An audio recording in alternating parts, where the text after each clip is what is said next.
Welcome to the Everything Works Out for Us podcast. My name is Marina, and I'm so happy that you're here to join me on this journey of embracing a growth mindset that's grounded in gratitude and self-awareness. I'm an REBT mindset life coach, actor, singer, content creator, and the bigger sister that you always wanted. And I'm ready to start turning our mental and emotional roadblocks into road maps. In each episode, I holistically utilize psychology, spirituality, and my own personal experiences to strive to empower you to step into your power and deeply connect to both your inner knowing and the world around you. Let's grow together.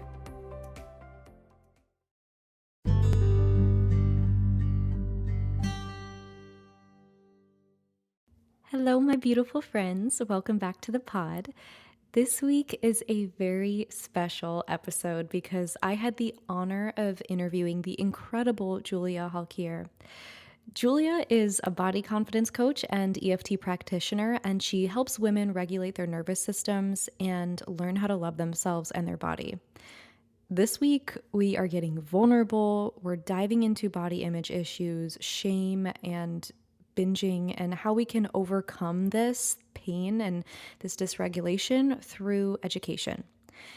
Giulia does a beautiful job empowering her audience by teaching us about nervous system dysregulation and the symptoms that it manifests in our bodies and minds.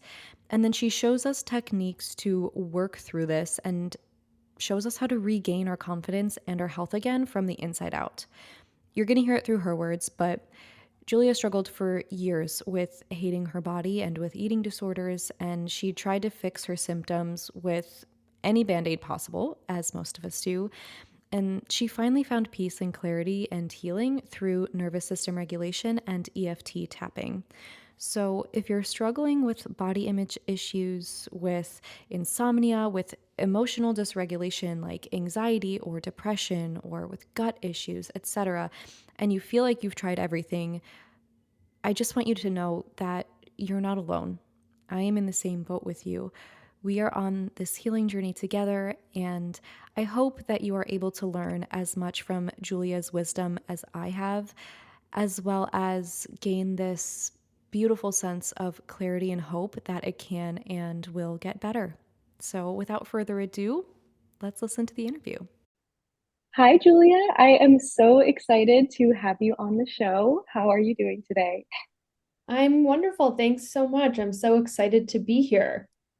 I am so excited to have you and so excited to learn more from you. I've already learned an immense amount from you, so I'm excited to learn even more and to have the gift of sharing your knowledge with the listeners of this pod. So let's just jump right in. I would love for you to just introduce yourself, chat about who you are and your background first and foremost. And then we can kind of jump into your journey about EFT tapping and nervous system regulation. Wow, lots in that first I open know. question. Yeah, All right. absolutely. First and foremost, who you are and your background. Okay, perfect. Well, who I am, obviously we know my name's Giulia. It's spelt differently, so a lot of times people call me Giulia by mistake, but it is Giulia. Are you And Italian? I am, yes. My mom's actually Italian, and so I'm half. And she named me Giulia after her doll, her favorite doll. And apparently, Giulia is a very common name in Italy. It's like as common as Sarah, I guess, in Northern America. So I didn't know that. So that's a special fun fact. And I am a body image expert. I specialize in biohacking the nervous system to support you to heal your relationship with your body and relationship to food. So that's what I'm all about, helping women worldwide to live a confident and free life, free of these struggles that tend to hold us back for a lifetime. So that's what I'm here to do in the world. Amazing. And we need more of you. So thank you for sharing your gift with others. So, could you chat about your personal journey with your own body image, maybe struggles, and the journey into your self-love and confidence, and how that ties into your nervous system regulation? Yeah, absolutely. I grew up always having this feeling of not not liking my body, feeling that there was something wrong with it, feeling really insecure about my body. And I remember those feelings as young as being like 11, 12 years old, maybe even younger. And I would, if there was photos taken of me, I would scratch out parts of the photos that I felt insecure about. And I honestly, I just came across one yesterday where I saw my stomach in one of the photos. I was such a young girl and I felt so insecure about that part of my body. It was all scribbled out. And I felt like there was always something wrong with my body. Like, why don't I look like this girl or that girl? And I just started to internalize that a lot. And my mom actually struggled a lot with her relationship to her body when she was young. And I felt like she still evidently had some of those struggles when I grew up. So I think I witnessed that from her at a young age. And it's not to blame her in any way. You know, everyone has their own journey, but I think when you have a mom who struggles with it too, it just becomes a much more apparent thing in your life to see the woman that models confidence feel that way. It was difficult to see her not feeling worthy in herself and her body image. And yeah, I just always felt like if only I were different in this way, then I would be happier. If only I had bigger breasts or a smaller waist or I was thinner, then I would live a happier life. And that's really the story that we're taught by media and beauty standards and everything. And it's what I saw on TV. So it was just kind of what stuck with me. And I tried a lot of things to make myself feel confident, like trying to be the best I could be in school or in sports. And I really just tried so hard in those ways. And it was never enough. I was always left with this feeling of there's something missing. And eventually in grade 12, my last year of high school, I stumbled into an eating disorder sort of bizarrely. I had gotten my wisdom teeth out and I couldn't eat as a result of that. And then it just became this thought in my mind, like, what if I just keep this up? Obviously, I'll lose weight. I was heavily involved in the dance community in a competitive way. And they constantly were just staring at our bodies. And I just thought, well, if I'm thinner, maybe they'll put me in the front row. Maybe I'll get more attention from my teacher. Maybe, and that's sort of where the train of thought led me to. And so I developed anorexia, and that took over my whole last year of high school. And I really learned for the first time from that experience that being thinner certainly didn't make me feel happier. If anything, it just made me feel so alone and ashamed and riddled with anxiety. And that was a really important awakening for me, because this story this fairy tale story media, diet culture, we get brainwashed, is that if you're thinner, you're happier. And that just certainly wasn't the case for me. So even though I did go into recovery, I saw so many different doctors and things to help me heal that relationship with food. It never really was fully healed. Like, that belief system and those struggles very much haunted me for most of my life. So in university, I still suffered a lot with chronic anxiety. It wasn't just limited to my body. It kind of spread into other areas. And we didn't talk about anxiety at that age. No one taught us what that meant, how to get help, that there's nothing wrong with us. It just wasn't really that outspoken. And I one day called the school crisis line because I just knew I couldn't handle it anymore. Like, I was at my breaking point, and I felt there was just a moment that was very definitive where I was like, I don't really want to live anymore. This is so painful.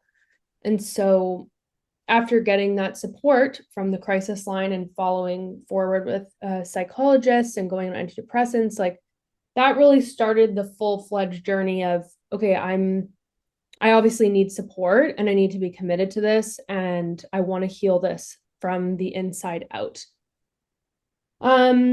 So yeah, that was really the starting point. And for the next 15 years, I was in consistent therapy and getting lots of support. But again, like, I never felt that struggle with my body really healed. It was always lurching over my shoulder. There was this haunting voice that no matter how thin I was or no matter how my body changed, the voice was always there. And it just felt like yeah, like I can do things to try and ignore it or stuff it down, but it always came back with a vengeance.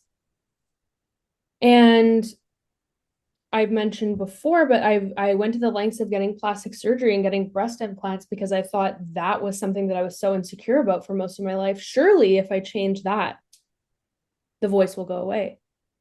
The voice just came back louder. It just was picking on some other part of my body. And it just, again, it just taught me this message, like we can strive so much to change our physical appearance, but if you don't actually learn how to truly heal that voice and find the appropriate tools to really quiet it, you're just going to be left with it for most of your life.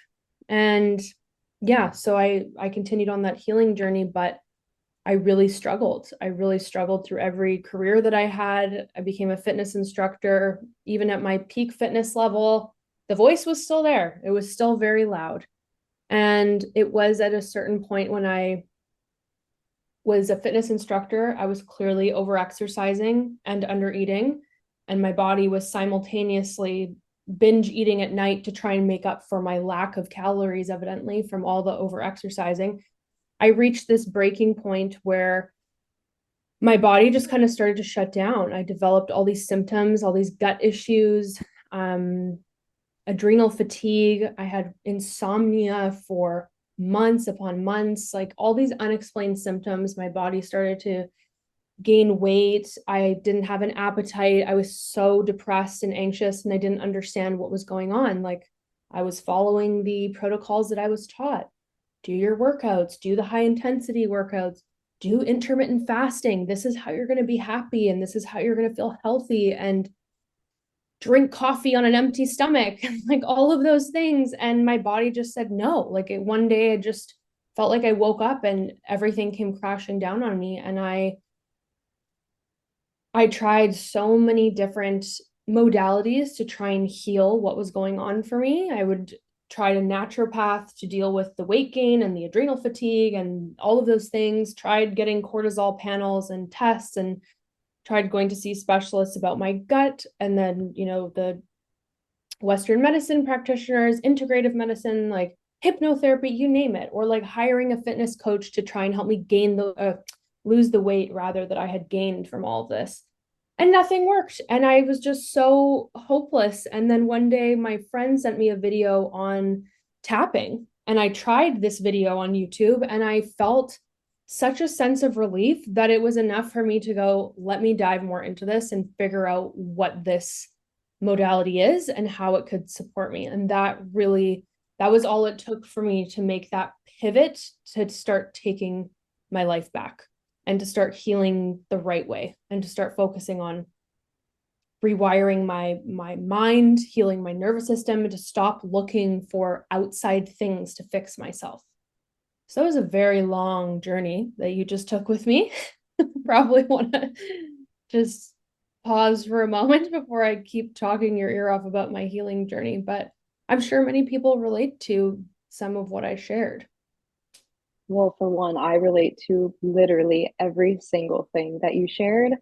Out of curiosity, how many years would you say that this journey, I mean, I know your eating disorder started in high school, but then through the time where you were so dysregulated and you were experiencing all these symptoms, how many years did you suffer with this or Oh my through this? gosh. I was like, let's do some quick math here. 27 years about. Wow. The reason that I ask is because, as you just said, our society is so focused on these outside in modalities of healing and trying to take all these supplements or changing your diet or exercising or whatever instead of the inside out work, which is what we're about to learn today. But all that being said, is as someone who is currently experiencing a lot of the symptoms that you were experiencing, it you want a quick fix, right? So I think it's an important reminder that it doesn't happen overnight. And that is why we're so desperate to do these outside things, because it feels like if I just take this pill, maybe I'll feel better. And it it's not going to work anyway. So how long would you say it took you to start feeling better once you got on the right path? Oh, wow. I mean, once I got on the right path, it honestly felt like I had hope again. The clouds started to lift. And even though some of the symptoms stuck around for a while, I still felt relief and shifts in my life Mhm. pretty quickly, like within the first couple of months. Because when you take care of your nervous system and you have the right approach and you are willing to separate from the unhealthy behaviors that were literally destroying you, you allow yourself to truly heal. And so, as I tell my clients, we're so focused, and as you shared so beautifully, we're so focused on the quick fix approach. And that's what keeps us stuck. There's no magic pill to transform anything. Anyone who tells you that is full of shit, truly. And these issues that we've had for a lifetime, they take time to heal. It takes time to teach your brain how to think differently when it's been conditioned to do the same thing over and over and over again. But with the beauty of neuroplasticity, it doesn't mean that it's going to take a lifetime to heal. It just means you have to be consistent and patient and compassionate and do small things every day to learn a different way of being. Well, and it's so ironic, right? Because we could spend days, months, years trying different quick fixes, but ultimately it ends up wasting all of that time in the long run that we could have been using to do the internal healing anyway. 100%. I mean, that's why most people spend their entire lives cycling on and off diets. Like, it's because they don't actually work. So, what is the path that you would rather lead? A path of peace and freedom and taking loving care of yourself, or always hating on yourself and taking action from a place of shame and punishment and never enoughness? Like, you can see which path is going to lead you where. And it's not our fault. It's because we've ingested so much conditioning about who we're supposed to be in the world, what we're supposed to look like, how we're supposed to eat. We've been brainwashed to go so far away from our truth and our own inner knowing that we can't see that it's can be that simple to come back home. Yeah. Yeah. Simple, but not, because it is Yeah. doing the work, right? Yeah. It doesn't have to be complicated. You just need the Yeah, right approach and the right support. And then showing up consistently to that. absolutely. Well, earlier you mentioned these symptoms that you were experiencing. Would you say that those are symptoms of high cortisol? So my specific situation was inverse cortisol. So in the morning when your cortisol is supposed to be high and then taper off, mine was low. And that's what led me to feeling consistently really tired and sluggish and all of that. And so some people, there's many different forms of struggles that we can have with cortisol. You can be someone that has inverse levels like me, where it's high at night when it should be low, which is why you stay awake and you don't have good sleep. You could have low cortisol consistently, so your body doesn't produce enough to give you any energy or help you to wake up and all of those things. So there's a lot of different issues that we can have with cortisol, but at the end of the day, you can really see based on the symptoms you struggle with how it comes back to cortisol and our stress hormone. Do you think that our thoughts and the way that we speak to ourselves are one of the main contributors of having this dysregulated cortisol, whether it's low or higher than it should be? Yeah, I think some of the most common things that disrupt our cortisol levels as women are overexercising, undereating, and chronic dieting and restriction, and having consistent, repetitive, negative thought and dialogue about ourselves. I feel that people don't realize the magnitude of how much your negative thoughts impact your life, because the second you think a negative thought about yourself, you turn on your stress response. You jump into your sympathetic activation, and that is where adrenaline and cortisol are released. And if you don't have the right tools to calm yourself out of that negative thought and have appropriate tools to really rewire those thought patterns, they become part of your automatic everyday programming. And then you're just running on overdrive and cortisol all day long. And then people go into shutdown and freeze because they've been running in that program for so long, which also contributes to things like hormone dysregulation and everything else. So speaking of freeze, I know on your TikTok you speak a lot about polyvagal theory and the fight, flight, freeze. Would you be able to elaborate on that a little bit? Yeah, so the polyvagal theory really helps us to understand our autonomic nervous system and the three different branches that our nervous system can be in. So one is the ventral vagal branch of our nervous system. So that is what we call safety. That's where we feel in our bodies. So embodied, we feel safe and connected to the environment. That's where we're in rest and digest mode. So we can metabolize food, our digestive system is functioning, metabolism, we're sleeping well, we can connect to other human beings and socialize. And then when you increase activation of your stress response, the next area that you go into is your sympathetic part of your nervous system. So there in the sympathetic activation, we experience things like that's our fight flight. So you either experience things like anxiety, worry, or frustration, irritation, things like that. So you can feel the energy build behind that. And when we're in our sympathetic activation, you can see that it starts to turn off some of our body's functions that happen when we're in rest and digest. So if you're a chronically anxious person, it's going to have an impact on your digestion. It's going to have an impact on your blood pressure, your heart rate, adrenaline, increasing risk of blood clotting, all of these different things. And if we don't take care of the energy in the sympathetic and help to mobilize ourselves back to safety into the social engagement system, then we go into freeze, which is body collapse and what we call our emergency state, the dorsal vagal branch of the nervous system. So that's where we feel things like helplessness, hopelessness, we feel shut down, we experience things like depression, shame. We just feel like I'm in total overwhelm. And this is where things like we have more fuel storage. So the body will store more fat because it is preparing for death. Like it is preparing to save you. So it will hang on to fat and it will decrease things like our blood pressure, our heart rate, and just basically shut off our digestion and so many things that are necessary for survival because your nervous system thinks that you are literally in a life or death situation.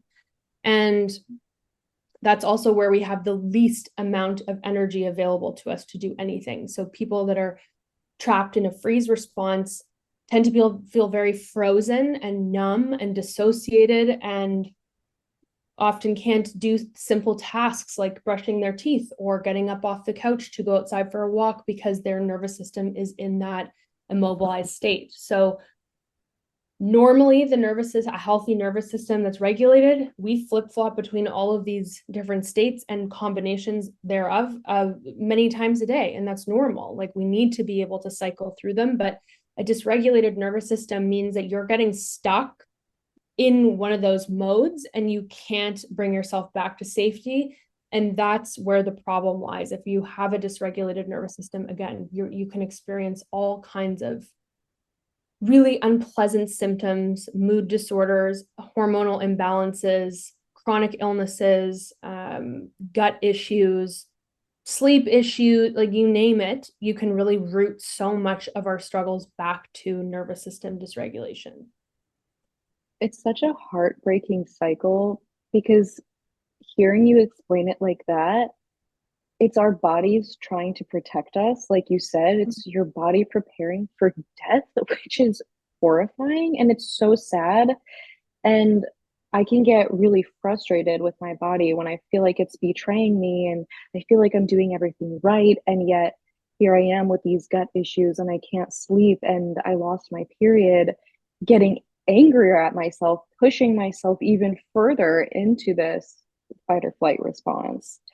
So, if you have any wisdom on giving yourself compassion and communicating compassion to your body and your nervous system when you're going through this, I would appreciate it, as I think the listeners would as well. Yeah, absolutely. I mean, I think a big part of it is education. If you don't even understand what's going on, I think it's really easy to blame yourself or your body. That's what I did too. It's like, what the F is wrong with me that this is happening and this is happening? And a lot of people, again, follow the general advice of the fitness community, which is, oh, you maybe you have imbalanced cortisol levels, so you've gained weight as a result, or, whatever the symptom is, and you just immediately go to, well, I'll just change my diet and exercise, only to find like that doesn't work, which just creates more frustration. I think a lot of the frustration and self-blame is because of a lack of education. And that's why I try to educate so much on the platforms that I work on, because I know that at the time when I was struggling with this, nobody taught me this. And I just fell further into that trap of hopelessness and despair and shame. So I think education and awareness is really key to move forward and open the door to healing. And practicing self-compassion is really hard when you're struggling a lot. Like, it is a very difficult thing to do, but again, I think the awareness opens the door for that. And then understanding it can be something so small, but like, what is one thing that I can do to support my body today? If you're someone who's stuck in a freeze response, one thing may be the only thing that you can do. And knowing that and having the awareness that that's the capacity of your nervous system is really important, because again, without that education, we expect so much of ourselves, and when we can't meet those expectations, we just push ourselves further into the, like you said, the overwhelm, the shame, the further collapse of the nervous system. So I think additionally, working with a practitioner on this is so crucial, because my goodness, how are you supposed to navigate learning how to heal all this on your own? Like, nobody teaches us this, and it isn't something that for every person they can just do a couple things and it's going to heal all their issues. Like, it requires the right support and the right person to mirror that self-compassion back to support the healing journey. Yeah. Would you say that that should be done in combination with talk therapy, or did you hit a point with talk therapy where you felt it wasn't really effective anymore because it wasn't communicating with your body? Do you have any thoughts on that? Yeah, I think that therapy is so important, and it's absolutely life-changing for many, many people. And yeah, I think it's extremely important. I also think that it doesn't work for everyone, and that no healing approach is going to fit every single person, because we're as unique as a thumbprint, right? So is our nervous system. So for me, after 15 years of therapy and trying everything under the sun in the therapy realm of EMDR, CBT, like, you name it, I tried it. I just got to the point of being like, this is not getting me to where I want to be. I'm not interested in talking through my feelings anymore. I'm interested in practical tools to teach me how to think differently. And I'm not finding that here. So that's where I branched off, took a different approach. And for some people, they might find that talking through their feelings and having that kind of support is what they need. For me specifically, that was not what I needed. And so that's why I transformed into a different avenue.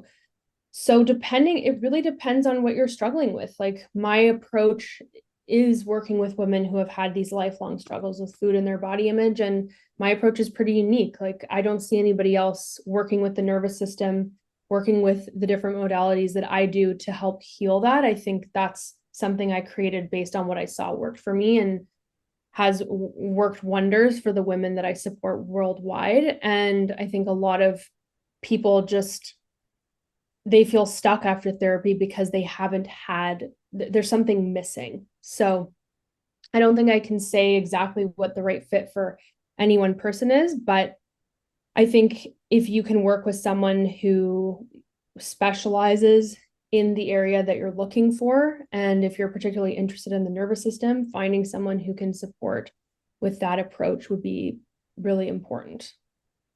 Yeah, that's great advice. Thank you for sharing. And I agree with everything that you said. Obviously, everyone is different. One thing that I kind of want to transition now into talking about EFT. And one thing that really resonates with me specifically with EFT is that it is the combination of talking and using our thoughts and emotion and somatic work. Hmm. And I am a huge advocate of affirmations. However, similar to how I feel about talk therapy, there comes a point where you can say things out the wazoo. You can say things as much as you like, but it may not be communicating or resonating with your with your subconscious or with your body. And so what I think is really powerful about EFT is that you acknowledge all the negative thoughts and then you replace them. Mhm. And that's where the rewiring begins, because when I stand in the mirror and I can tell myself I love my body, I'm beautiful, I'm worthy of love, etc., it's not erasing the negative thoughts. That's kind of just sitting on top of them, almost as if it was a band-aid. And sometimes it does work, but at the end of the day, having this dysregulated nervous system, digging a little deeper, it's like, why? It's, oh, those subconscious beliefs are so rooted in Mhm. my body. Mhm. So again, yeah, transitioning into EFT, can you kind of explain what exactly it is to the listeners who may have never heard of it before, Yeah. and why it can be such a powerful modality of healing? Absolutely. So EFT is also known as emotional freedom techniques, aka tapping. So this modality is so brilliant for so many reasons, but it does combine about 42 different modalities rolled into one. And we use the practice of touching on different acupressure points to really clear stuck energy and also to communicate directly with the limbic system and to turn off the stress response. So again, when you have a negative thought about yourself, it activates the stress response and then you get stuck there. And the more we think those negative thoughts, the more they become part of our subconscious programming, our beliefs. And then those beliefs inform how we view ourselves and how we view the world and how we behave in the world. So what EFT does so beautifully is, like you said, we can be consciously aware, I don't want to think this thought anymore, but simply saying that and then slapping an affirmation on is not going to fundamentally change the belief system that you have. Mm-hmm. So EFT allows us to focus on whatever it is upsetting for us, acknowledge it, and even in the setup phrase of what tapping is, we bring self-compassion and acceptance to ourselves. So even though I feel this way, I still love and accept the person that I am. And that phrase is so beautiful because what we all need is self-compassion and acceptance. And it's the lack of self-compassion and acceptance that keeps us stuck in this mess that we get in the first place. So that's one part of it. And the other part is when we are acknowledging and tapping through the points while we're speaking about whatever's troubling us, we get to take energy, intensity, emotion away from that negative thought pattern. So the way that the brain works is the less intensity a thought has, the less emotion a thought has, the less energy it has. And therefore, the more you can take energy and power away from whatever's upsetting you, your brain will eventually start to rewire that pathway and go, oh, Giulia no longer thinks this thought a lot and it no longer holds a charge. So I'm going to take it out of her automatic programming because our brain is such an advanced intelligent system and it will clear it out. Like it literally prunes off those old neural pathways.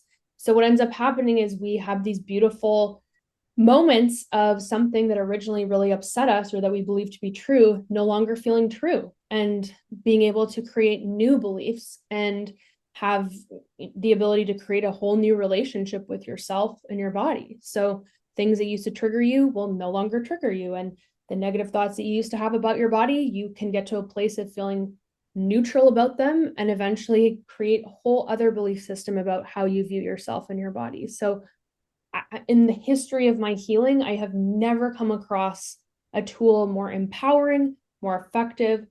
And I just, of course, I have so many amazing things to say about it because I just feel like it's so wonderful. I wish more people were educated on its power and how you can integrate this into your own life. Well, that's why we're here today, and that's why you do what you do. And it's one step at a time, one viewer at a time. Everything makes a difference. When you're doing a tapping session, would you say it's more useful to repeat the same exact affirmations the more you feel necessary, or is it more powerful to kind of change them as the emotions are lessening, if that makes sense? So if you're doing a tapping session by yourself, let's say, and just to be clear, like the most effective way of using it is always going to be to work with a practitioner directly, because it requires a level of expertise to navigate whatever is upsetting you. So I guess let me rephrase my question. For Yeah. people without one-on-one practitioners, for people who are using stuff like social media, YouTube, and Yeah, watching yeah. videos, would you say it is as powerful to keep rewatching the same video and therefore using the same affirmations, or should you seek different ones? Yeah, I mean, each person is going to be different. Each system is going to react differently to different thoughts. I think ultimately if you watch and tap along to a video and you have a powerful reaction from it, meaning like those words really resonate with you, you can obviously continue that for as long as it feels useful. If it gets to the point where it's feeling like, I'm kind of like I've plateaued around this, then of course you can move on to something else. I think that, and I teach this often, when it comes to affirmations, really important to clear whatever is upsetting you in the moment first, because if you're just starting to slap on, like you said, a band-aid affirmation, you're going to actually trigger the part of you that has a lot of rebuttals around that affirmation. So for example, if in the moment you feel really terribly about your body image, saying an affirmation like, I love my body in this moment, that part of you is going to kick up some dirt and it's going to be like, no, you don't. You hate yourself in this moment. So now all you've done is you've activated more of that negative energy. Whereas if you did some work to acknowledge that that's how you're feeling in this moment. So even though part of me is having some negative thoughts about my body in this moment, maybe your affirmation is, let's see, I choose to welcome like more peace and ease. It could be as simple as that. So it's important to find things that really match where you're at vibrationally and aren't this huge dissonance, because it's just going to exacerbate more of that dissonance. So I don't know if I totally answered your question, but that's more of what I would say would be most effective if you're going to watch those types of videos. Yeah, just so long as it's resonating, it's working. Yeah. And if it's not, and you hear a voice saying, I don't believe this or whatever it is, that's write that down, because that's something Yeah. powerful that you can take away to work on and tap on. So now that we have discussed the importance of tapping, there are kind of two last things that I want to ask you about.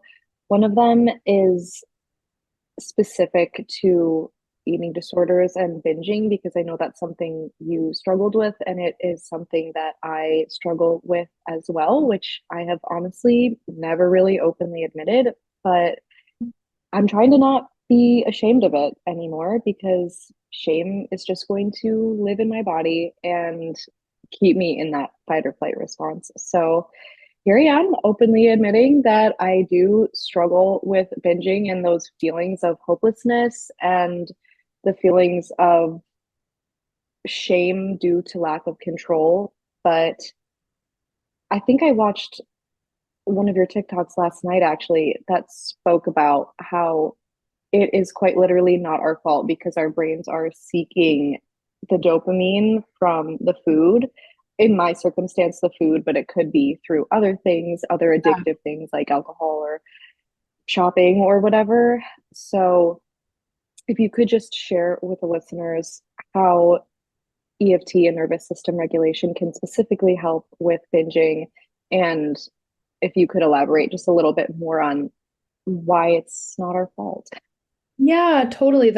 I'm so glad that you brought that up. That's the number one mistake, is that we think it is our fault and that it's just a lack of willpower or motivation. And if only we tried harder and had more self-control, we could just will our way out of our struggles with binge eating or emotional eating, whatever form of eating that's troubling you. And the truth is that you can't do that. It's not about willpower. It's not our fault. And learning more about the nervous system is so healing, because again, you start to understand what's really going on and why the approaches that you've probably used haven't worked, and how that also isn't your fault, because many people have tried so many different things and then they haven't worked. And so they then blame themselves even more, which just pushes us more into that hole. So yeah, again, like I said before, for me specifically with binge eating, it was from this chronic lifestyle of dieting and under eating and over exercising and those chronic negative thoughts. Like I was doing everything to dysregulate my nervous system to lead it into using food for safety. For other people, they may not have that exact story, but there is always like a root of why we started to pick up the strategy of binge eating. For some, it may be, parents were going through a divorce and you turn to food to feel safe. Like there's so many different reasons why, but we can really bring it back to the root of our nervous system. So some ways in which your dysregulated nervous system can contribute to overeating, binge eating, emotional eating, all of that are, for one, the stress response. So we've talked about that, but when your stress response is turned on, your stress hormones do make you crave high calorie, sugary, fatty foods because those give us a dopamine hit. And that's why the food industry also creates those foods with a very specific palate in mind, because they want them to give us that dopamine release so that we can get addicted to them. And so we learn when we're in that stress state, here's something that can bring a quick fix. And even though we know moments later, now I come crashing down and I feel terrible, in that moment, it's like an easy thing to reach to feel good, which again, isn't your fault. So, other things like emotional dysregulation, again. So if you have a dysregulated nervous system and you're experiencing anxiety or depression or any unpleasant emotions, and you don't have the right tools, or you don't have tools that you can lean on at all, then of course, again, your body's going to find something that it feels safe using to try and feel safe. And I've shared, I think, in that same video, how it is important. Like I want to highlight that while we don't like the pattern of binge or emotional eating, it's actually a good thing that your body has learned a strategy to feel safe, because for many people, that was a life and death situation. If you didn't start eating and in that way, you may not be here today. And that was certainly, a case for me. So I think if we can have a little more understanding of why these patterns came to be, we can develop more compassion for ourselves, which is, again, very important in our healing journey. So yeah, other things, again, if you have a dysregulated nervous system, your insulin and blood sugar levels are affected. So we can develop insulin sensitivity.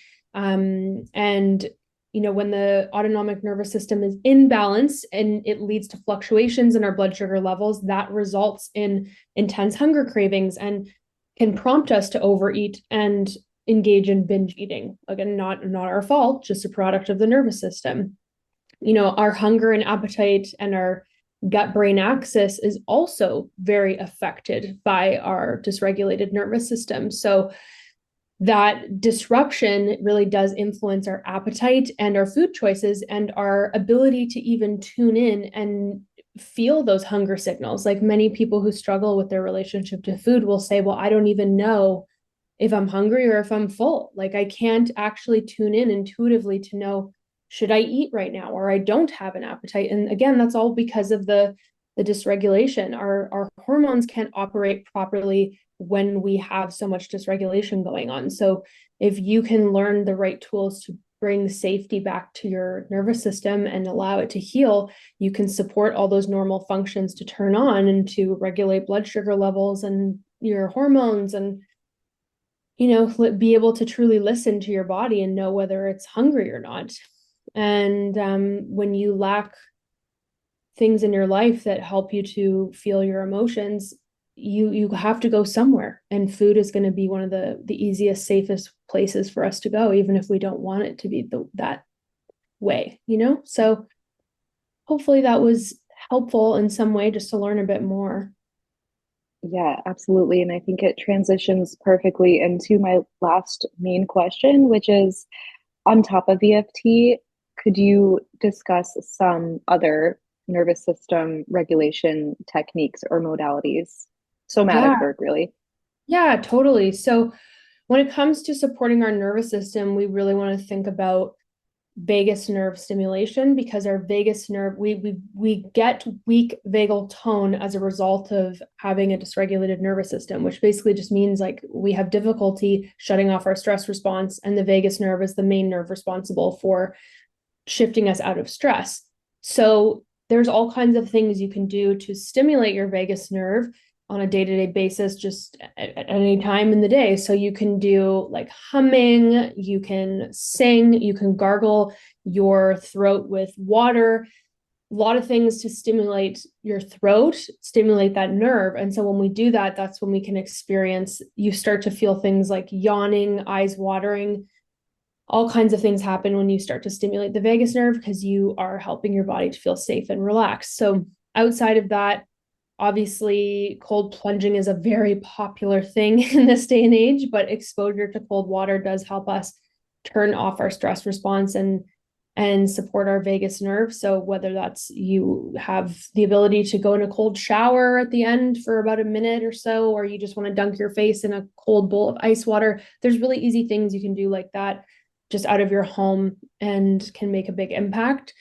Other practices, there's lots of acupressure points that you can, oops, sorry about that. There's lots of acupressure points that you can work with to stimulate, and that sends feedback to our brain to turn off the stress response, release dopamine naturally on our own, and provide those tools that you can use instead of food, for example. So we have a point on our third eye that if we just press in gently and we just draw a circle, so it can be clockwise or counterclockwise. And if you just do this for excuse me, It's people think amazing how quickly your system recognizes it.